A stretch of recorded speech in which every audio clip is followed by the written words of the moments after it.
Good day and welcome to Perspective. I'm Hannatu Maji Fakeh. On Perspective today, we will be looking at arrays of issues that has to do with Nigeria and of course FCT respectively. As it has always been on this program, we give a holistic approach to issues, not just issues, but topical issues that has to do with the well-being of the citizenry. Joining us on the program today are stakeholders from the Federal Capital Territory. Let me begin by introducing a town planner, Abubakar Sadiq Ahmed. He will be joining us from his Abuja residence. TPL Abubakar, you're welcome to the program Perspective. Thank you very much. Good to have me. Joining us also is a lecturer at the University of Lafia, Nasarawa State, Muhammad Jibril. You're welcome to the program. Thank you very much. Having him also in the Federal Capital Territory is a youth advocate and spokesperson, Great Minds for Good Governance, 3G, Comrade Ismail Hussaini Kuje. Welcome to the program. Thank you. Okay, let's begin with TPL Abubakar Sadiq. Although it can be said that 2023 is pregnant, of course, no one knows what it will give birth to. So, looking at 2023, in your view, how would you describe 2023 general elections?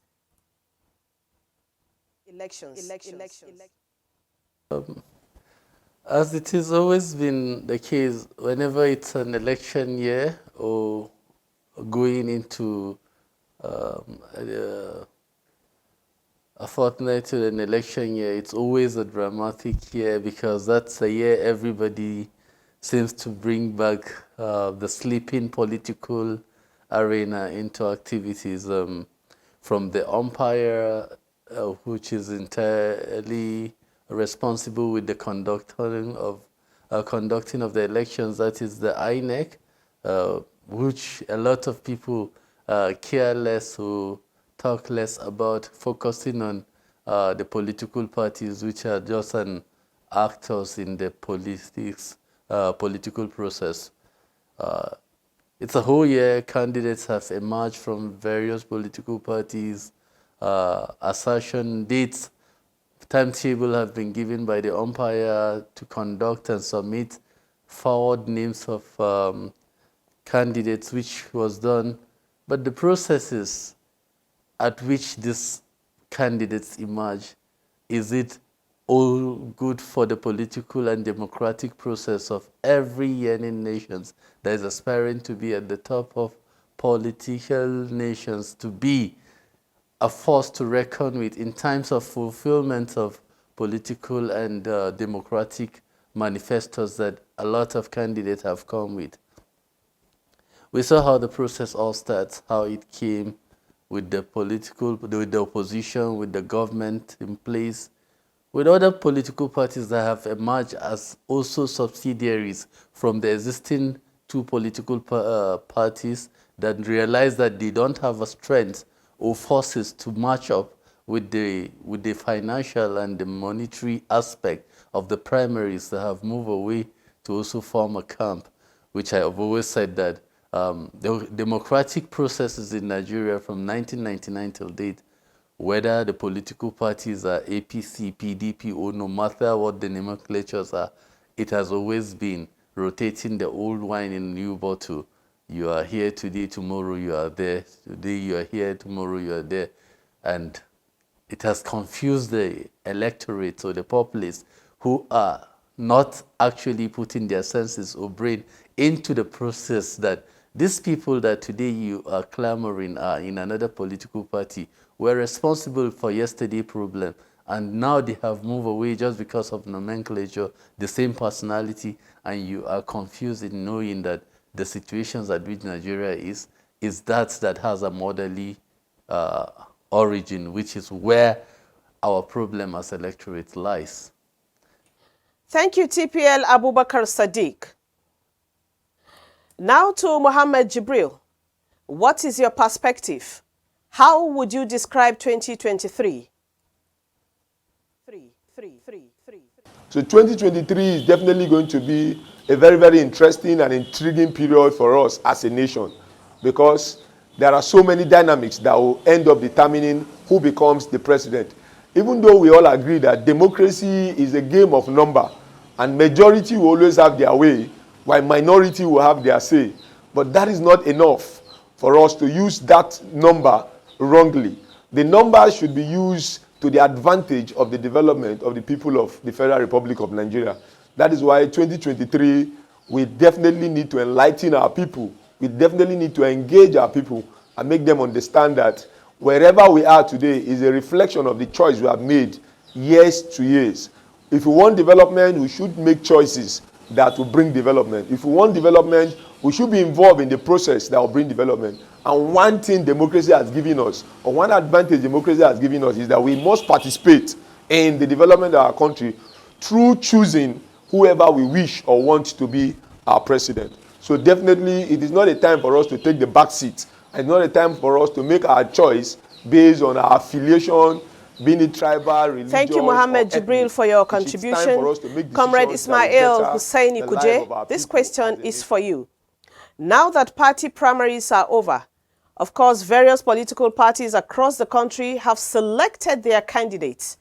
Looking at the process that brought these candidates, how would you describe the indirect primary election system in a country like Nigeria? That is, some selected individuals from political parties call delegates, making decisions for the entire country by selecting one person as candidate. How does the delegate emanate? How do we get the delegate? Is it the will of the electorate? It's a question to answer.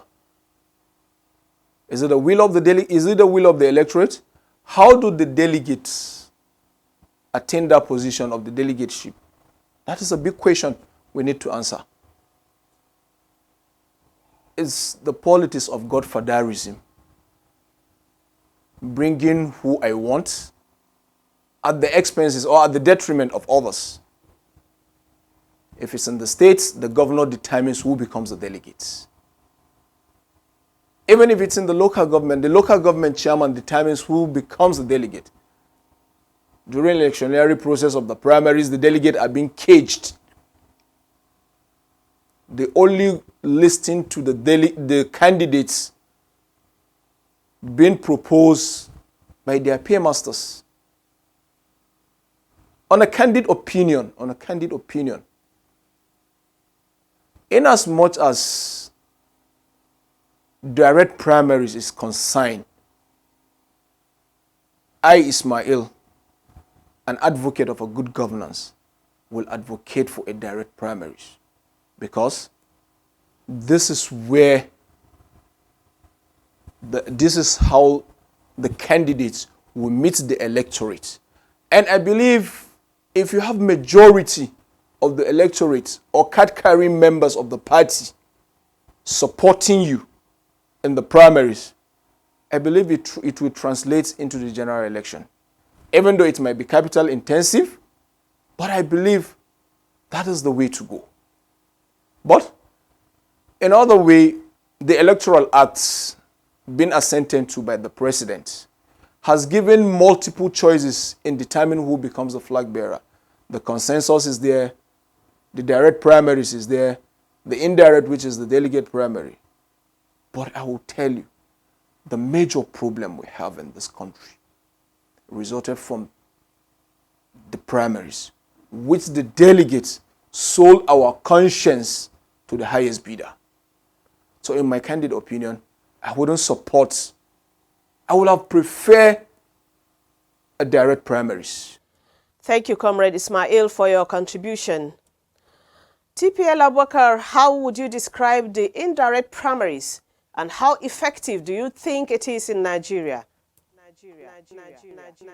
It has never been, because even in the sampling techniques of every check, you don't give a 10, a 2,000, or a 3,000, or even a 10,000 a right to choose over who becomes the president of about 200 million plus Nigerians.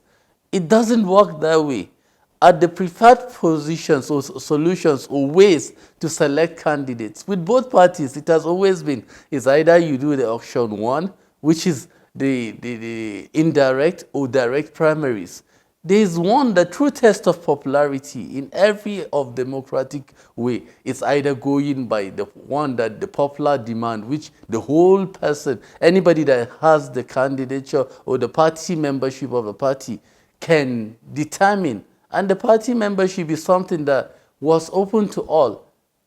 If that was the true test of the primaries, even the 2019 election, if we don't get carried away or we don't forget, it was done through that process, even when it was an incumbent president that wanted to continue. They were bold enough to say, okay, let's go for the process of the direct primaries, which everybody came out to contest. And at the end of the day, per polling unit, per ward, per area, per local government, you have a number that is bulk collectively that makes who becomes the popular candidate. But with the 2023, it's actually different. Aside even the number of people that turn out to contest in various political parties, another factor that was very, very open and common was the use of money, which we know that whether it is officially or unofficial, we knew that a lot of persons come with money, and it was the highest bidder that won. It's a worrying sign. And it is high time the umpire maybe adopt alongside political parties that have the right to either do a consensus candidate or direct primaries or indirect, to come out and say this is undemocratic and it's not yielding any result for us to know that where we're heading to with this kind of politics, where a selective few with selfish and very, very minute kind of mindset, only with the purpose of coming out to set out or to get money from all candidates, and at the end of the day cheats, because no matter what you do as a delegate, at the end of the day, no matter, there's no holy delegate, because at the end of the day, you either collecting money from candidate, contestant, aspirant A, aspirant B, aspirant C, and you only have one mandate to give one. So at the end of the day, you actually have bastardized the process by even deceiving people. Then lastly, from the quota of people which you're coming, you're not checking out who becomes. I remember very, very well at the APC primaries, one of the contestants said something, and it goes down with me that if you are yearning for a nation, you can't cast your vote for whoever you don't believe in and praying differently for something to happen better miraculously in Nigeria. You have to believe in the process, believe in whoever you're casting for, and believe in the bargain of what you are doing for the nation building. When you have this, then we will say, okay, we are having a set Nigeria for a better, prosperous, and directional Nigeria. But for what we are, for the processes at which the primaries were conducted, I learned from also, let me align myself with also the president, the former president, Goodluck Jonathan, before the primaries. He keeps saying, there is no rationale in bringing a little few to select to Thank people. You, TPL and whoever Abubakar. they give to people, people are now compulsory, or people are mandated Thank to go you, with those TPL candidates. Abubakar. Mohammed Jibril, how would you describe the indirect primaries in Nigeria? The delegate system is not an entirely bad system. It is because of our own peculiarity on how we have taken advantage of exploiting the delegate system. That is why at the end of the day, we'll be left with a choice, a narrow choice, a choice of choosing between the devil and the deep blue sea. Because at the end of the day, possibly individuals that might emerge from the delegate system are not individuals that we wish to have emerged. But the truth is that we must begin to, as a people, get involved in the process. How do we get involved in the process? People sit down in their comfort zone and become armchair critic by only condemning and criticizing the system without participating in the system. If good people leave the political space for bad people will continue to take decisions that will affect our lives. People are expected to continue or to begin to get involved in the political system. You must be a member of a political party The delegate system was a product of a political party deciding or carrying out an internal election to elect delegates, and these delegates are very few, a microscopic few, that decide who become our various candidates. And that is because we have left the space for these individuals. Some of these delegates are not properly informed. Some of them are economically challenged, and they were influenced by the political bigwigs or the money bags who believe they have the resources to buy their way. But for us as a people, until we begin to continue to get involved in the system, we will continue to have challenge with this delegate system.